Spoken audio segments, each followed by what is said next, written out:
Today, I'm going to cook pandenada. So, it's the combination of pandesal and empanada. My boys, my kiddos always, and my husband like pandesal, and they always wanted filling in it. So, and they like empanada. So, I'm going to put both together. So, I'm going to make pandenada. So here's the ingredients for the pandesal dough. I'm going to use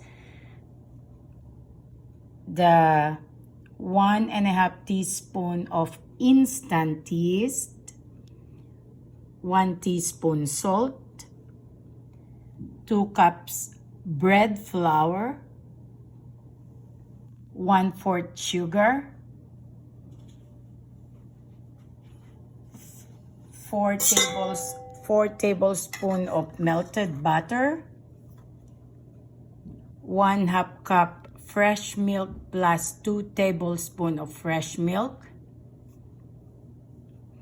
And we're just going to put them together first, the dry ingredients.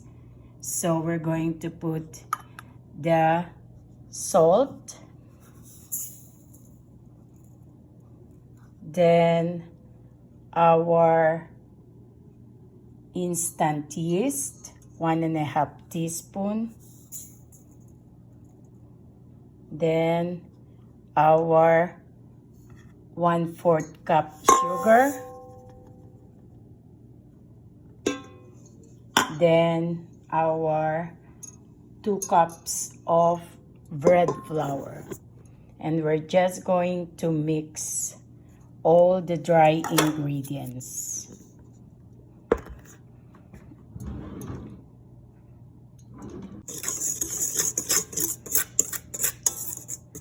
Okay, we're going to mix the dry ingredients. We can use also our spatula and mix the dry ingredients.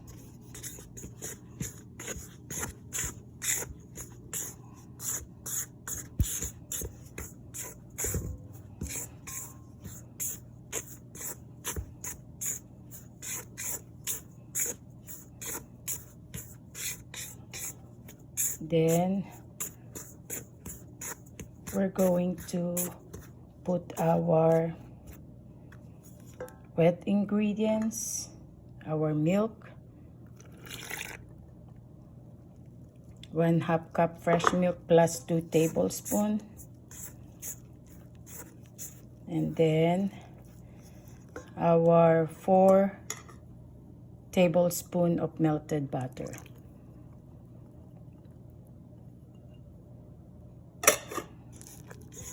Then we're just going to mix the ingredients.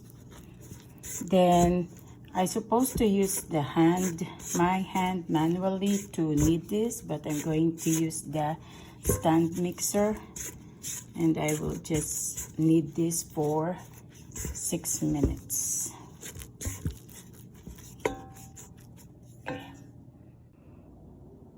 So I just used the dough hook, and I'm going to knead this for 6 minutes, and I'm going to use the medium speed.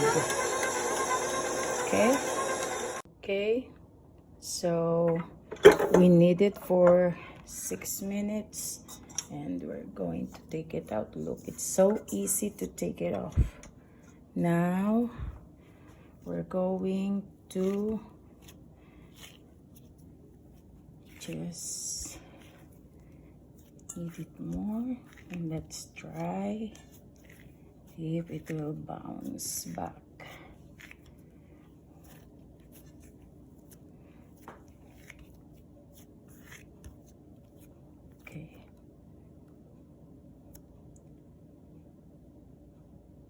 Okay, it bounced back. So we're going to let this rice sit for a while. Okay, so Okay, so I grease the bowl, so we're going to let this sit here and rise. We're going to cover it, and we're going to wait for 1 hour to 2 hours, and we're going to make our dough later. We're going to cover it. Okay.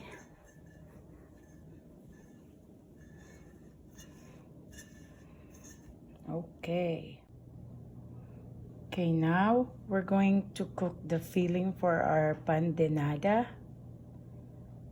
Here's 2 cloves of garlic, 1 medium onion chopped, minced, half cup of carrots, minced, half cup of potatoes, minced, 1/4 cup of green peas, 2 teaspoons of sugar, half teaspoon of ground black pepper,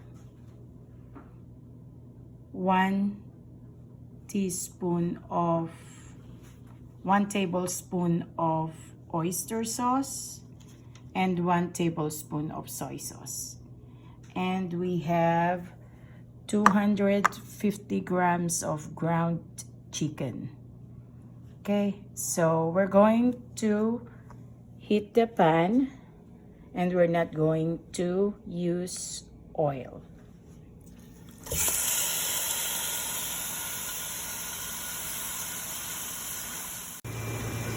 So first is our meat. We're going to cook it, the meat.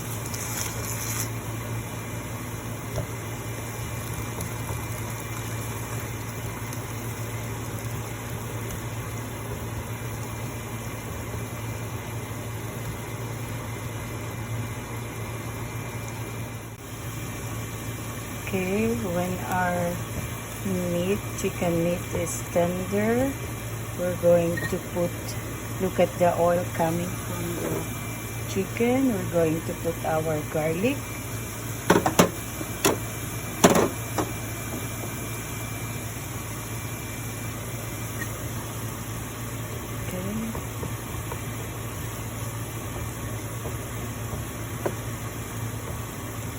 And saute it for a little bit, then our onions.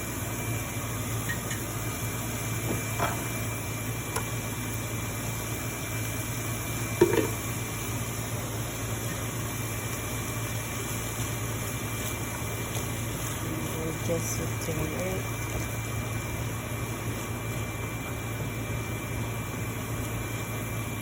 For a little bit until the fragrance and the onions translucent.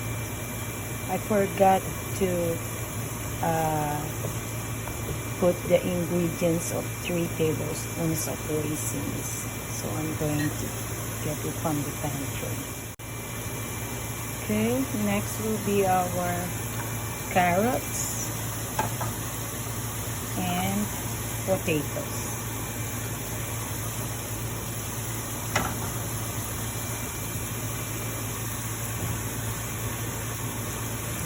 Just going to mix everything, stir it a little bit, and let it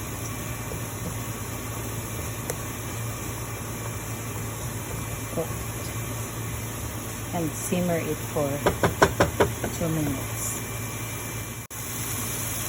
Then we're going to put our sugar,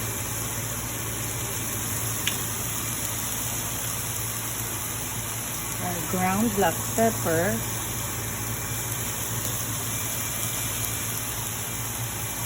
our oyster sauce,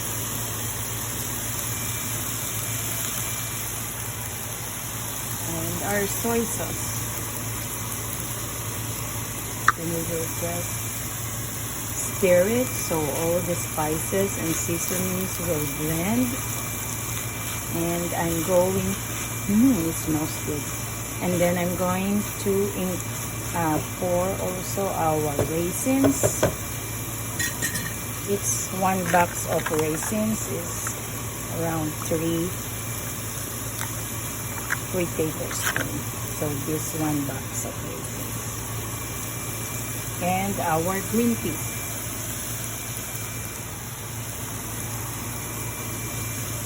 Okay. We will just mix it.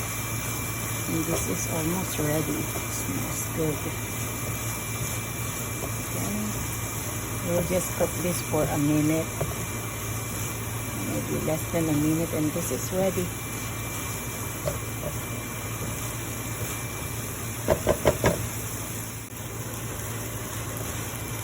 Okay, so our filling is ready. So we will just wait until it cools down, and we're going to prepare our dough and put our filling in it. Okay, filling. Okay, so here's our dough. It's double the size. So we're going to make some dusting.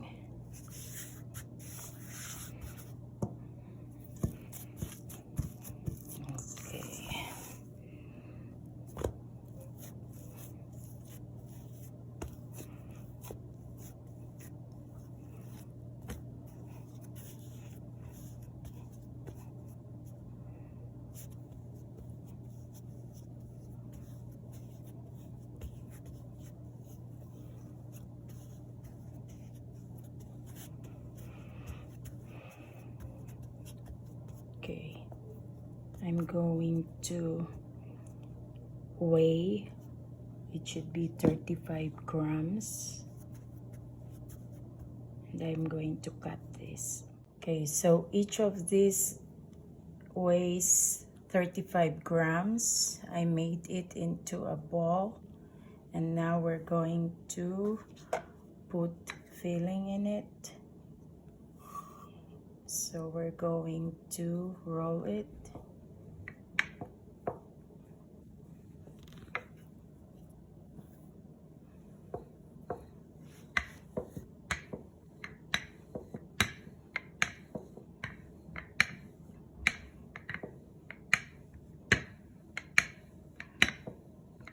Okay, and then we're going to put 1 tablespoon of our filling.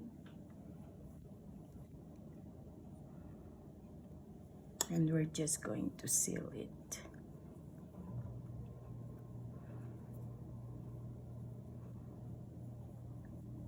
Okay, after we seal it, we will just make it like a ball and then roll it in our breadcrumbs. And then we're going to put it in our pan.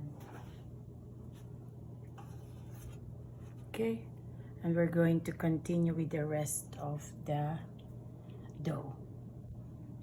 Okay, so I was able to make 15. These other 2, I make it bigger because I have extra dough, and I'm going to let it sit here, cover it, and sit it again here for another 30 minutes. So we're just going to cover it and let it sit for 30 minutes. Okay. Okay. Our pandenadas cooked. We're just going to let it cool down, and we're going to taste it with my afternoon coffee or morning coffee. Okay, so here's our pandenada. Wow. And look, yay, it's good. Ooh, it's still hot.